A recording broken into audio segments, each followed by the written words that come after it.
Hello and welcome. Today we're going to be drawing a Mother's Day image. This is an image that I got years ago from doing a Google search for Mother's Day images. I unfortunately do not have that original link, and so I can't credit it.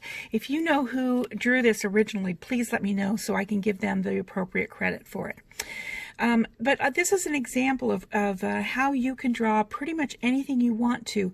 Go on Google and you do a search. So in this case I did, I think probably searched for Mother's Day images drawing or something like that. And then it'll bring up hundreds of pictures, and you can just scroll down through until you find one that you like. And then here's how you copy a picture. Look at the shapes. So to begin with, this is a rectangle. The lip of the pot here, it's got curved ends, but the basic shape is still a rectangle, right? This shape here of the pot is a trapezoid, which means it has two parallel lines and then two straight lines on the other sides, but that aren't parallel. And I will show you a trick to drawing a trapezoid with getting the angles right later.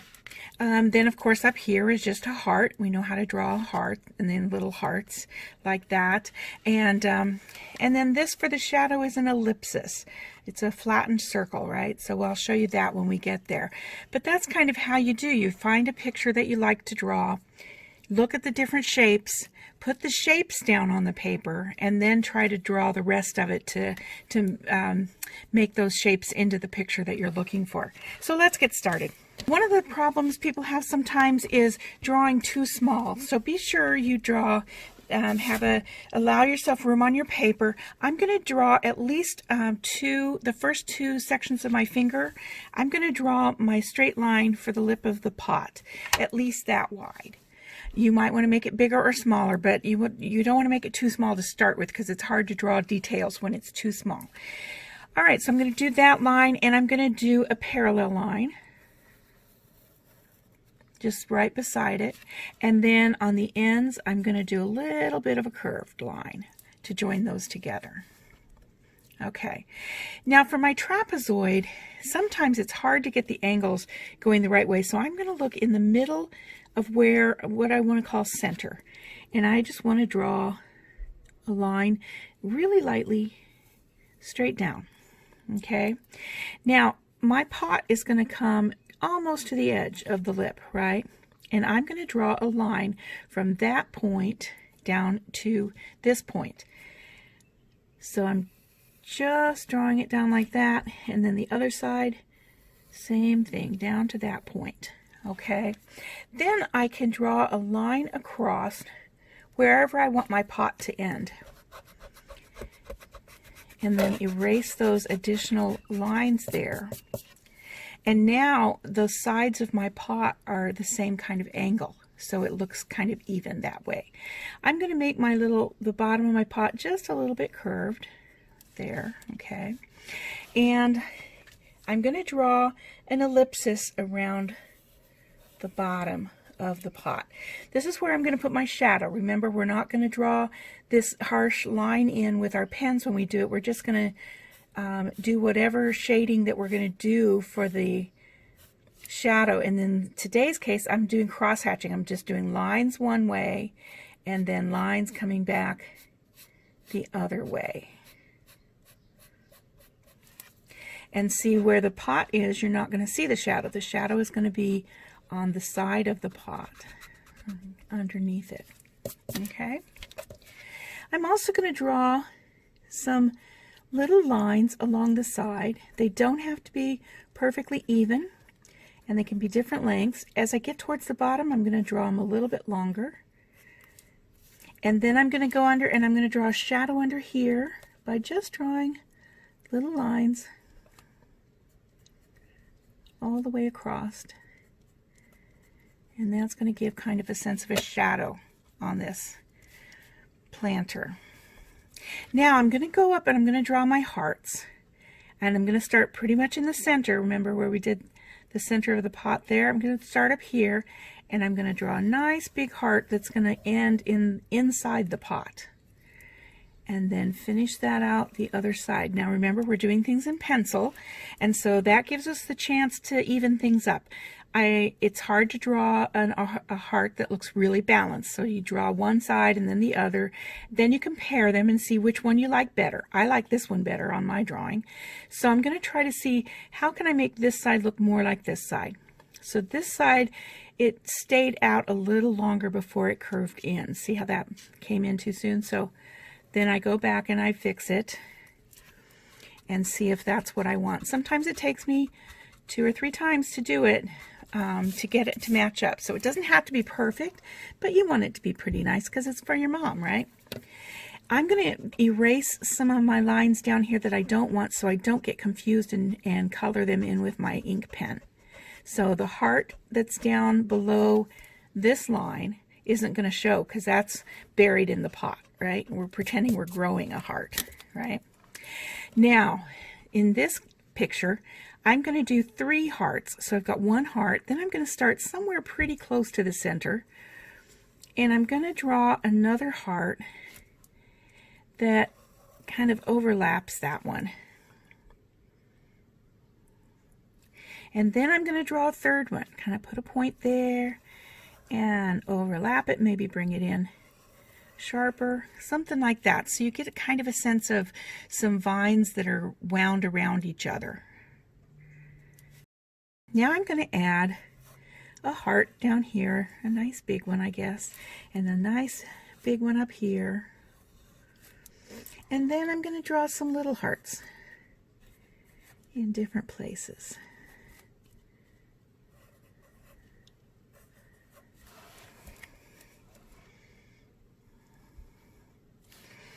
Now I'm going to write mom in the middle, and I'm going to start with the O in the middle. So I draw a nice big O, and then I'm going to draw my M's on each side. Now I'm going to draw over the lines that I want to keep using my Sharpie. You want to use a permanent ink pen so that when you add markers or watercolor, it doesn't smear. Sometimes I change the direction of the paper because I can draw lines better going one direction than the other direction. So I move my paper around as I need. You may find yours is the opposite direction, or maybe you don't have to turn your paper. It doesn't matter. Doesn't mean you're not a good artist. Some great artists turn their canvases all the time. So just enjoy what you're drawing and do whatever you need to do to get it to work. So I'm going to put my little lines going down here. Not necessarily even, but getting a little bit bigger towards the end. And then my little lines underneath here, under the rim to create the shadow. And remember, I'm not going to draw this ellipsis. I'm just going to draw my lines to fill out the shape of that ellipsis. Since my pot is rounded, the shadow is going to be rounded. And then I'm going to come back and crisscross. Cross hatching is what this is called.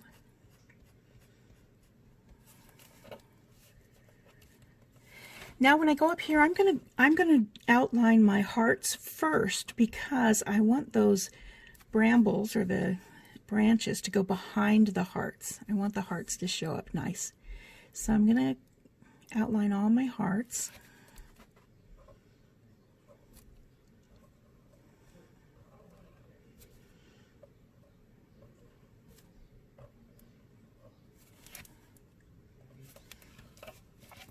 And then I'm going to go back. Now this is one time when I am going to pretty much trace my lines because I've already got them exactly where I wanted them.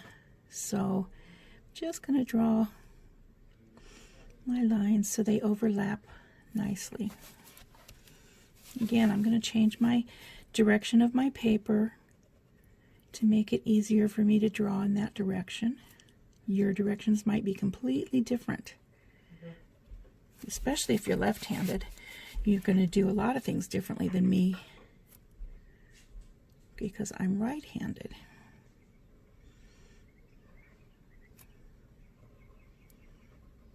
Oops. Okay. And if you, oh, I crossed over my heart. Dadgummit, I didn't want to do that, but oh well.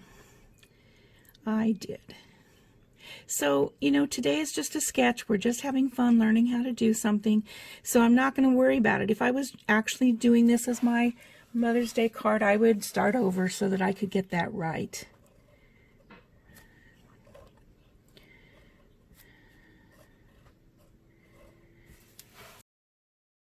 Then when I'm done with that, I'm going to erase.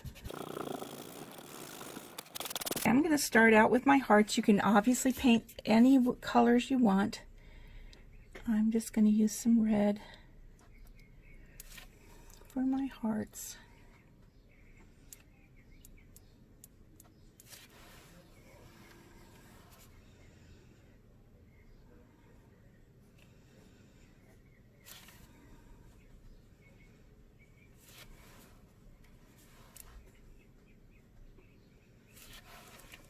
Now with watercolors, you can make it darker just by painting it again. So I'm going to go over just half of the hearts and make half of them a little bit darker.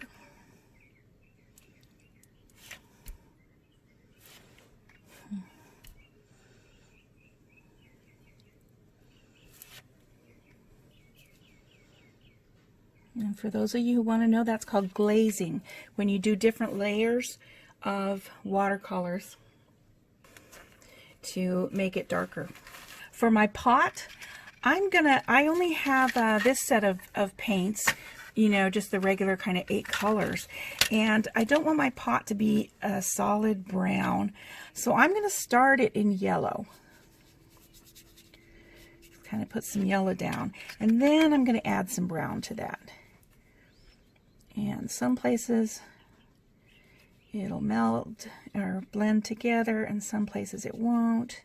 And then that'll give me a better color for my pot. I didn't erase. I didn't move all my little shavings from erasing, so they're still there. And then that's basically it for your Mother's Day card. I hope you had fun with this. I do want to remind you, if you're looking for a special gift for your mom, especially right now with the social distancing, there's a great opportunity. I have got a Mother's Day special for my 6-week class, and that is 1 hour a week that your mom can sit and relax and have fun and just learn to draw some new things. I know she will really enjoy it. Please click on the link attached to here to get more information or sign up for that. I look forward to drawing with you again. Bye-bye.